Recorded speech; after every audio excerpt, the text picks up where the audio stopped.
যে সকল সংসদ সদস্যকে আমরা সংসদে নিয়ে আসব, তারা একটা বড় রোল প্লে করবে আগামীর বাংলাদেশ গড়ার জন্য। তার মানে কিন্তু ক্ষমতাটা কিন্তু আমাদের হাতে, নাগরিক হিসেবে, ভোটার হিসেবে ক্ষমতাটা আপনাদের হাতে। আপনারা কাদেরকে ক্ষমতায় নিয়ে আসছেন, আপনারা কাদেরকে সংসদ সদস্য হিসেবে সংসদে পাঠাচ্ছেন, তারা আপনার প্রতিনিধিত্ব করতে পারছে কিনা। একজন সংসদ সদস্যের দুটো কাজ মূলত, একটা হচ্ছে আইন প্রণয়ন করা এবং সংসদীয় কিছু কাজ আছে, এটার পাশাপাশি একজন সংসদ সদস্য আপনাদের প্রতিনিধিত্ব করে। আমাদের দেশে যেটা হয়ে গেছে, কেউ অনেক টাকা পয়সা আছে, অনেক ব্যবসা বাণিজ্য করে, সে এখন এমপি হতে চায়, সে এখন জমিদারি একটা সিস্টেমের মাধ্যমে আমরা চলে আসার কারণে আমাদের সে জমিদার হতে চায়, আপনাদের সেবক হতে চায় না। কিন্তু একজন সংসদ সদস্যের অন্যতম কাজ হচ্ছে সে হবে আপনার সেবক, আপনার প্রতিনিধিত্ব করবে সংসদে।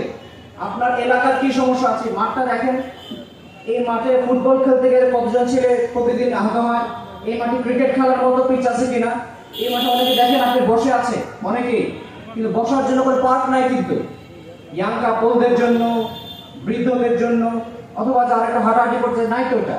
কিন্তু একজন সংসদ সদস্যের কাজ কি?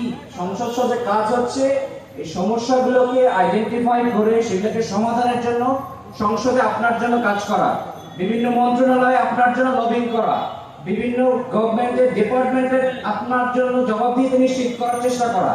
এই কাজগুলো যখন একজন মানুষকে আপনারা সংসদে পাঠাচ্ছেন, খেয়াল রাখতে হবে যে যেই মানুষটাকে আপনারা পাঠাচ্ছেন সেই মানুষটা কতটুকু যোগ্য আপনার জন্য কাজ করা, সেই মানুষটা কতটুকু যোগ্য আপনার প্রতিনিধি হওয়া, সেই জিনিসটা আপনাদের আগামীতে খেয়াল রাখতে হবে।